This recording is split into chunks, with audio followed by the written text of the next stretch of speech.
Hi, this is Owen, and this is IMOHA Podcast. Hi. Welcome again to another episode of IMOHA Podcast. And once again, my name is Owen. Sa mga taong wala pa kakita, kung this is just like, a face reveal, no? Kumbaga. But anyway, I'm the person behind the voice of IMOHA Podcast. And now, we'll just discuss a lot of things here. Naalam ko yung mga, reason why unsay nahitabo sa IMOHA Podcast, no? Because a lot of people already asking why nawala ang IMOHA Podcast for pila ka months, no? And I'm here to to discuss things, no. And a few things also daghan tag mga stories pod nga ato ang i-discuss for this episode. But anyway, I'll just give you the reason why ngano nawala me for pila ka months, no. And by the way, the last upload namo was like December, somewhere in the second week or third week of December. I think that was December 13. Something like that, no. And today is May 29. And ang nahitabuan ni is just like na wala make upload is because naigo mi sa Typhoon Odette, no. If you're familiar with Typhoon Odette, dito mi na igo, no. Wala mi internet, wala mi electricity. Ang uban wala may work ang uban, no. Ako mga kaila wala ni work na wadan, and even ako is because wala electricity, wala internet. Then that's the time na ang ako pong mga client wala na sad, no. It's because they need also some outputs, no. But anyway, those are the challenges within those times. And that's why nawala mi kadali for pila ka months, no. Daghan kig mga challenges in terms of life, in terms of the present situation, daghan, no. But that's the reason why dugay kami pila ka months ang amo ang wala na naka-upload. That's more like 5 months, 6 months, something like that. So anyway, also why nahibago ang IMOHA Podcast. What's new in IMOHA Podcast, by the way? So one is like right now na nag-video na ko for pila ka episodes na ako nagibuhat for more than 50 episodes, purely audio lagid ko. And I've learned a lot of things in terms of audio editing, in terms of structures and everything. So I think this is the time to level up into video, no. And also of course that's the first, no, na muna yung mga changes, no, or what's new in IMOHA Podcast. So that's one.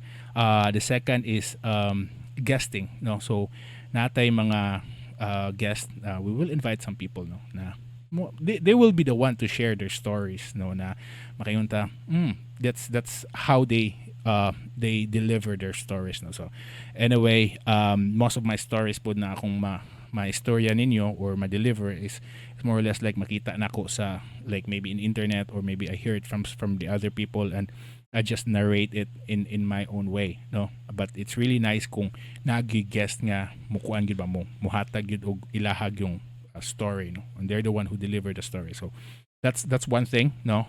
That's one thing atong huwat-huwaton, no. Natay mga premium guest, I could say. Maybe ang uban dili lang, no. I like the low profile guest, no, na dili ka sila sikat, but they have a lot of good stories as well, no. So I like those kinds of people as well, no? So anyway, that's the second thing mo ni bago sa IMOHA Podcast. And also let's just upload, no, for people, let's just upload the videos before of Bisaya Podcast PH. And sa mga tao nga nakailanan nako before, I'm also a part of a podcast community. So basically, it's a Bisaya podcast community, no. We call that one is a Bisaya Podcast PH. And sa mga taong nakakita na nako dito, I'm one of the host there, no. So nagito yung video dito sa Bisaya Podcast PH. And kuan kay ba, no, kanang ironic kay na dito na video, but we start as IMOHA Podcast is wala gyud audio, no, wala gyud video, no, but dito na may video. And then now this is the time na siguro let's structure properly sa IMOHA Podcast in terms of video podcasting. So that's also one thing. Sa mga episodes sa Bisaya Podcast PH, daghan kay ito, more than a year na ginamot to siya ng mga recordings, and i-upload na ko to siya ginahinay in a separate playlist sa YouTube lang, no? And that will be a separate kuan lang, and purely for YouTube lang, you know. But for sure na yung mga friends nako or mga subscribers nako from YouTube, from Facebook, and maybe from Spotify, that at least you know na I'm also connected with Bisaya Podcast PH now. So anyway, if you want also to to visit that page, then for sure you can always do so, no. But anyway, one thing siguro po nga changes for IMOHA podcast is not really, maybe once in a while I do live like this, or maybe a pre-recorded kanang uncut episodes, no. And siguro from there, hopefully it's more on the authentic side, no. Dili lang ko ganahan na dagag edit. It's mo usa po na siya siguro sa mahawat sa imong oras is because daghan kay kag i-edit, no. But this is more on a pre-recorded but uncut episodes, or maybe mag live na lang jud ko for a purely live, you know. At least I have the interactions for everybody, questions and everything, no? So anyway, those are also the things na ang news sa IMOHA podcast na. If ever magani nag-live ta, no, or ever natay mga pre-recorded something, no, it will be available in Spotify every Wednesday gihapon, no. So Wednesday gihapon ang ato ang upload for Spotify and Apple Podcast, no. So anyway, one thing siguro po na I will upload short videos, no. So mga random videos lang na sa TikTok, YouTube and Facebook. It's like more on a short videos, no. How do you call this one? Shorts something, YouTube shorts something. So those are the things, no. Kana lang mga highlights na mga kuan recording. So usa na siya sa tuang himuon for TikTok, YouTube and Facebook, no. Yeah, I think muna siya yung mga new for IMOHA podcast, no. And I think karon nakakita naman ako na this is how I talk, kanang in a natural way, no. Or maybe this is the way I deliver in video podcasting, no. So anyway, naagihapon ang ato ang kanang solo podcasting, no. Once in a while I'll do short stories, not really all the time nga guest na ta, no. I still do kanang short stories, katong normal ginato before, but now in the video na, no. So at least kabalo na mo, no. For people na nag-still katong mga tao na nasa sa Spotify, no, for sure lahi na ang ilahang madunggan. It's because kanang katong sa Spotify or sa katong mga audio lang ko kay i-cut out ginako tanan ng mga i-clean out ginako akong editing, no.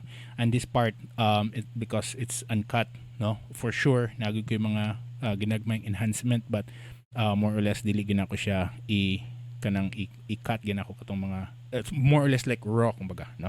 A raw episode, no, and not a uncut episode, no. But yeah, those are the things nga mahitabo sa IMOHA podcast, and hopefully you like it, and hopefully na ako'y good interactions sa inyo, ha. But that's the whole thing of what will happen for IMOHA podcast, no? But, yeah. But anyway, huwag yung gustong i-discuss for today, no. It's more about COVID, no. Wow. I'm not sure kung makuan pa ba kuanin before katong nagsugod ang COVID. Daghan kayo mga episodes nga gipangkuan sa what analytics nila kay dili ipa-publish sa social media, no. Daghan kay nga mga gipang take down ng mga kuan, but hopefully kani siya dili na siya i-take down, no. It's because of COVID. But anyway, we are now on the last part of COVID naman. The whole COVID thing, no. This is now the last part of COVID, no. But hopefully wala na second part pagud ani, no. But anyway, excuse me. But anyway, ang akong gustong isulti about sa COVID, no. It's not about kung kinsay mga positive unsay mga kuan, no. But ang ako lang gustong isultihan about sa COVID is na-I research sa COVID, and you can search that one in the internet actually. Excuse me again. Ma-search nimo sa internet, and ma-search nimo sa YouTube, no. It's more about the research about COVID nga mo affect sa imuhang cognitive skills nimo kumbaga sa imong ang brain no. So naay mga kuan na dili lang ako i-share ha, dili na ako i-share ang mga articles, dili na ako i-share ang videos no, because dili po ganahan nga maabot mi sa kanang copyright thing no. But anyway, excuse me again. So dili na ako na siya ibutang ginaw siya na ang article no, but anyway you can search it on your own kung unsa ba gina siya. But the whole thing about the research is that katong mga tao mga na positive sa COVID before no, naslay mga effects after sa ilahang kanang after COVID na nila, after na positive sila no. Naslay mo kanang gitawag nila brain fogs or mga lapses ano, or naslay memory gap, naslay mo agkuan di sila makalimot sila you know. And masulti na nako ninyo is because sa katong mga tao pong naminaw sa ako before, I was a positive or a COVID survivor before, and na-positive sa ko nata ng symptoms, and I thought that was my last day na sa akong kinabuhi na. But anyway, that was a different situations ginako before, but now kaning research dito na nako mo ba siya na connect po nako, and night times na ako'y muungot ang akong kuan no, na ako'y mga brain fogs ito no, na ako'y mga lapses na usay makan uy unsa gito but I still train my brain no na to think. Kailangan gihapon mo nagyapon ko yung stimuli na kanang kuan na nga mga activities no, usay makalimot ko unsa gani siya di ba, or mo stutter ko na ako yung mga inana no. But that articles that research could be possible no, katong mga tao na I don't know kung katong mga tao na maday na positive sa COVID, or I don't know kung naba mo yung mga inana na mga experiences no. And I don't know, you can just comment or something no, you can share this, or maybe I don't know, but this is the point nga ako ang gusto yung story gina akong ihatag sa inyo ha, na lisod no. I thought that was over na okay naka-survive na ko sa COVID, but naagid ay side effect katong virus, not just sa imuhang respiratory but also sa imuhang paningpanghuna-huna no. And hopefully this will not kanang go beyond pag yun nga makaingon ka magkagrabe ni siya no, and hopefully dili lang ina siya. It's a good thing sometimes I do records, I do recording before na kanaganing makalimot ko before sa akong recording unsa gito, but then mabalik na sa kusang recording no. It's a good thing I don't know what happened na nako sa video nawala no, but naagay times nga wag mo kuan ang ako ang. But anyway, it's so sad actually no, na inana, but before wala mo ko inana. I don't know, siguro nagkatigawang nagid siguro ko no. Posible po na nagkatigawang nako na ko yung mga inana, but well sahay ma-connect lang nako sila mga research and all the information, but hopefully it's curable, and also siguro at least lang ka na mag na therapy, or maybe I don't know, medyo something activities na pwede na to siya ma-correct no, or maybe at least lang ma-improve lang ang atong panghuna-huna no. But hopefully di lang kaya siya anak ako. But anyway no, that's the whole point no, that's the whole point of this episode no, na three things no. One is kano na dugay kami na naka-upload, dugay kami na wala. The second was unsay new about IMOHA podcast, and the last thing about COVID no. And then the real reason why I share those information sa inyo is because one siguro no, let's talk about COVID. Let's talk about katong Odette no. There's a lot of challenges in life no, and I share those story sa inyo it's because nakainomdom lang gid ko atong ganing poem na i-search nyo sa internet na the Don't Quit nga poem no, and I saying dito na rest if you must but don't you quit no. And a lot of sahay gud makaingon ko before na well you need to be consistent no, but sometimes it's not about a question of consistency, sometimes it's a question of if igun ka sa mga sitwasyon nga inani kailangan pa ba kamo o bangon no.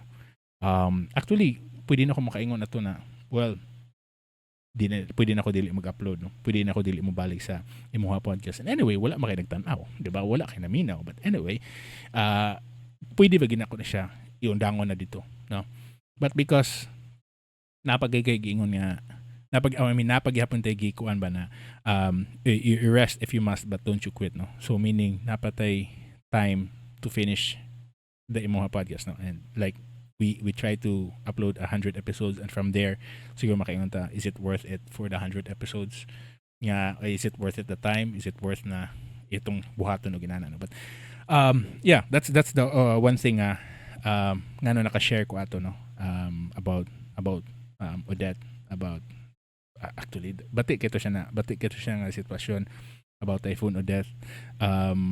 Typhoon Odette actually is as one of the super typhoon sa Philippines. I think this is the second sa Yolanda or the Typhoon Haiyan, no? But well, correct me if I'm wrong if napagay mas super typhoon pagid sa Odette. But anyway, Odette is one of the kanang kuan gyud super typhoon kumbaga.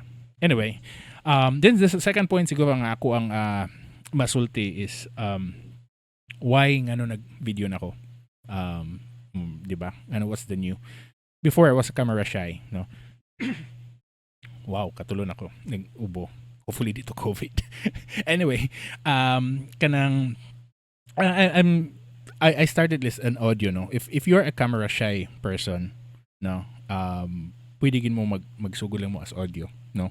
Until such time you overcome na I'm comfortable sugod sa microphone, sugod sa imuhang tingog, be comfortable with your voice at first, and then after that one maybe that's the time na comfortable ka sa video, no. And one of the kanang thing naka improve sa ako is the community that we have, no, kanang Bisaya podcast page, because at first mawawon ko, di ko kabalo sa pagstorya sa video, or dili ko kabalo kung saan ako pag-position sa ako ang mga words, but later on, you know, natay mga mistakes, natay mga, you know, natay mga learnings every day, every kanang live na mo, no, wag ko na edit because that's live already, no. But muna siyang ako ang mga learnings na at first kung comfortable pa ka sa audio lang usa, no. But after na if ikaw willing na ka to be in the camera, then that's the time go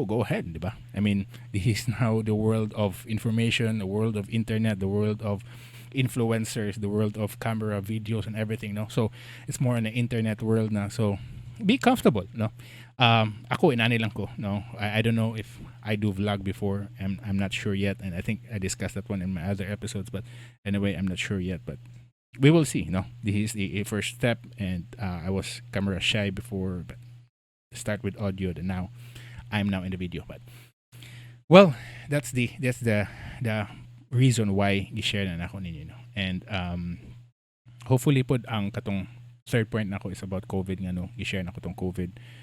Maybe na kay mga kaila na positive before, and maybe na kay mga kuan pod, na kay mga, or maybe ikaw mismo, di ba, na positive ka, no. It's really a good information sa na, wow, no, ngano din na ako yung mga lapses akong nahunan, or because na positive ka before, or na kay mga brain fogs, no, more kag blurry ang imong panghuna-huna, no. But yeah, kana lang, no. Hopefully if you can if na kay mga kaila na mga magkuan na positive before, then siguro it's a time for you to understand kung mo ding inani siya tungod kay na positive siya before, no. But maybe inana, no, kana na situation, no. So yeah, I think mo na siya the whole point of this episode, no. And I think di lang kay na ko siya dugayon, no. And we still have a lot of episodes with the video episodes, and ano ko yung mga guests, and hopefully makakuan mo, no, maka-appeal mo sa amo ang discussion, no. And well, if you have any other, you know, concern or any other kanang suggestions or maybe recommendations, no, you can always, you know, message us. You can always put down in the comment section, no, kung na kay mga questions or na kay mga kung ano gusto kay feature, no, pwede jud ayo, no.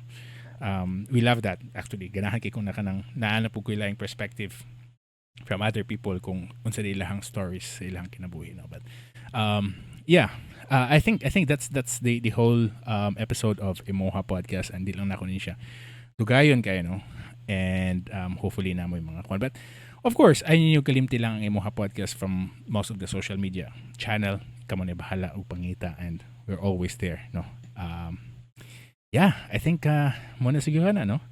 And well, maybe lastly, ay ninyo kalimti basta magluto, maglimpyo, manghugas, manglaba, magkaon, mag-inusara. Kanina podcast para sa IMOHA. I'll see you in the next episode, and I love you.